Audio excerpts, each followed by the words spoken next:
Hi guys! So tonight, nandito tayo sa Nesto Hypermarket para mag-grocery. So ipapakita ko na rin sa inyo guys ang updated price ng mga bilihin dito sa Ajman, UAE.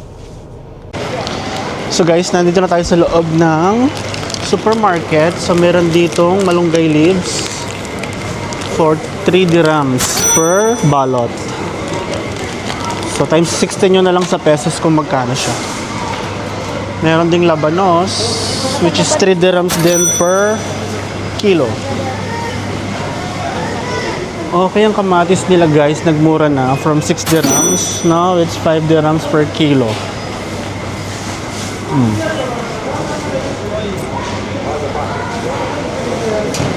Ang coconut nila, it's 1 dirham 50 pils per peraso. So, medyo nagmura-mura na ngayon ang price ng mga bilihin compare last few weeks. Kasi nung after nung kaguluhan is nag-back to normal na. But mahal pa rin yung ibang products. Ang kanilang sibuyas is 375 per kilo. So, ito ang ating kamatis. Which is, magkano nga ba ang kilo ng kamatis? 5 dirhams. Kuha tayo ng red apple. Meron ditong Royal Gala, which is 11 dirhams.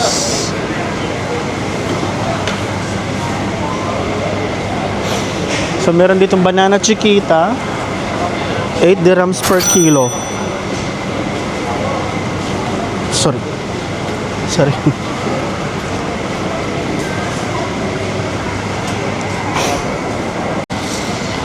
So, kumuha tayo ng banana chiquita, 8 dirhams per kilo to.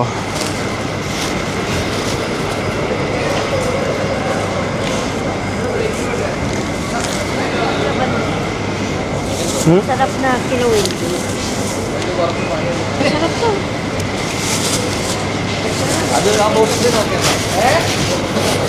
So, kumuha rin tayo ng 3 pirasong labanos.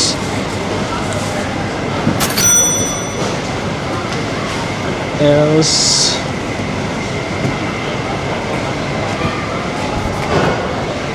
tingnan ko lang kung may chicken doon na So, kumuha rin tayo ng mangga.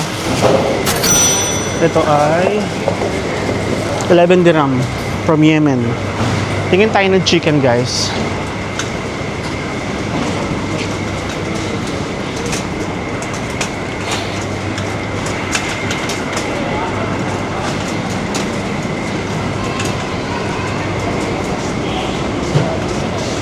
Oh, wala pa din yung chicken na kailangan namin bilhin.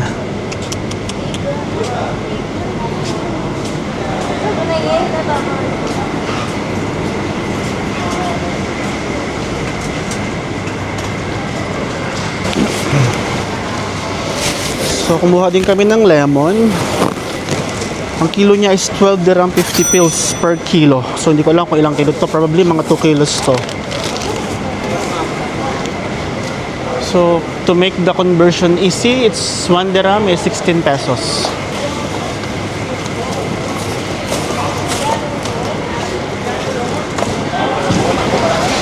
So, meron ditong green apple. It's 13 dirham per kilo. Masarap to. Lagyan ng suka, guys. And meron din silang apple Fuji from China, which is 10 dirham also. So, kumuha kami ng red apple crisps. Ito naman ay 9 dirham per kilo. Yan. Grabe, sobrang mahal na talaga ng bilihin dito. Before, sobrang available ng price. But, well, nagmura na din naman after nung kaguluhan. Kumuha rin ako ng guava from Vietnam, 9 dirhams per kilo. So, kumuha ko ng 5 pieces.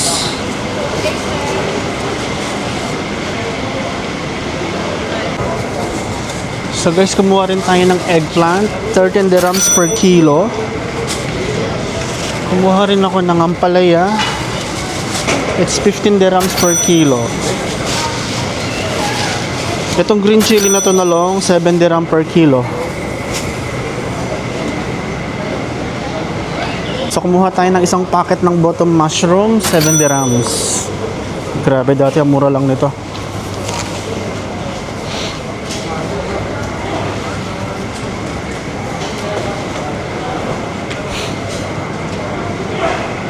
Ang mga herbs, ang mga gulay na nasa dahon, kagaya ng mga ganito, same price pa rin, 1 dirham. Kangkong, pechay, 1 dirham. Kangkong, 1 dirham, isang tali. Kuha tayo ng pechay siguro, kahit mga 2 tali. Okay na yun. Kasi nasasayang lang, nabubulok lang.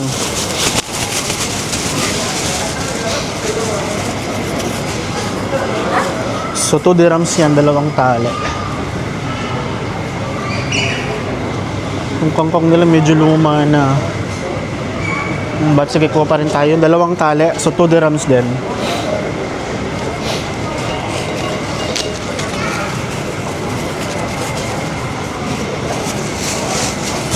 So nasa 32 pesos itong 2 pirasong kangkong. Magkano ba ang kangkong sa Pilipinas, guys?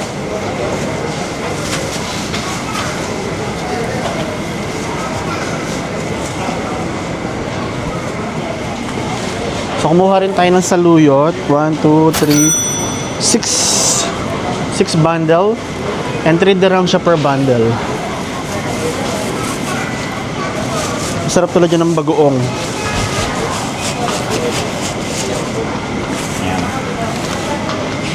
Kumuha rin tayo ng green papaya, which is 7 dirham per kilo.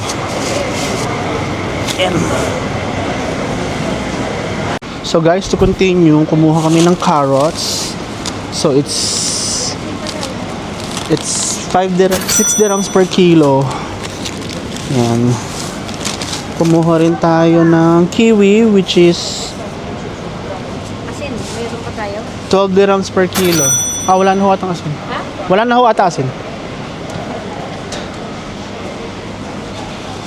So kumuha din ako ng tuna, guys. So 10 dirhams yung per kilo niya. Kumuha akong 3 piraso, so 30 dirhams. And then kumuha din ako ng tamban or sardines. 10 dirhams din ang kilo. Magkano ho ito? Saan nyo nakita?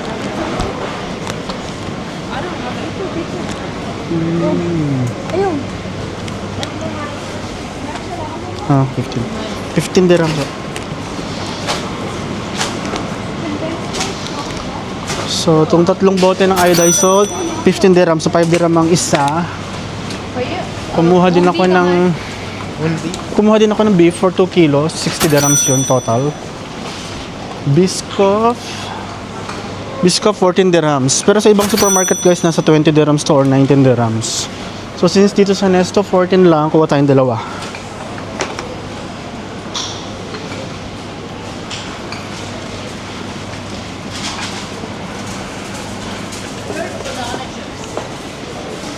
Else,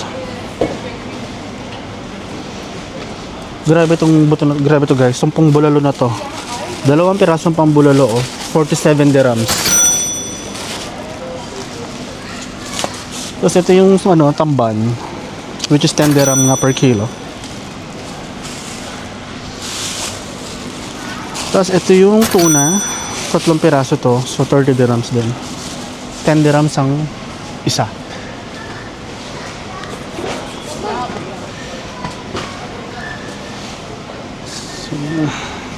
Tapos ito yung buto-buto ng baka, 60 dirhams siya. Ilang kilo pa siya? Ano pala siya, almost 8 kilo pala siya. Masarap to pang nilaga. Siya yung may mga gatil tsaka bone marrow.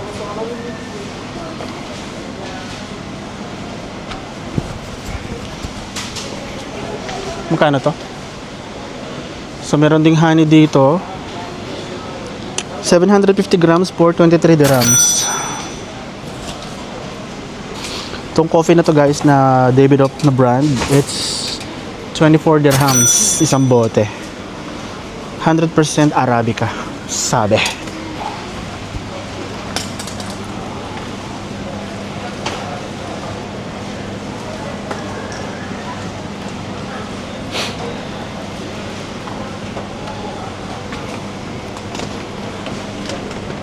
So guys, bumili din ako nitong nido. Naka-sale siya for 1,800 grams. Dati siyang 60, ngayon 39 na lang. 39 dirhams. So bumili na kami ng isa. Walang tubig eh. Dala nyo to? Baka sabihin, ibig din nyo naman agad din naman sa labas. Tara.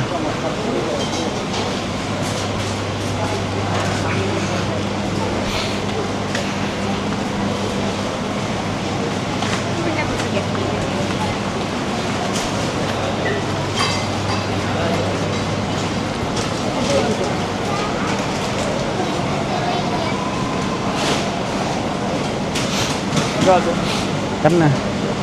Okay, let's go to the counter na. This is the truth. Magbabayad na tayo guys. And let's see kung magkano yung magiging bill, total bill natin.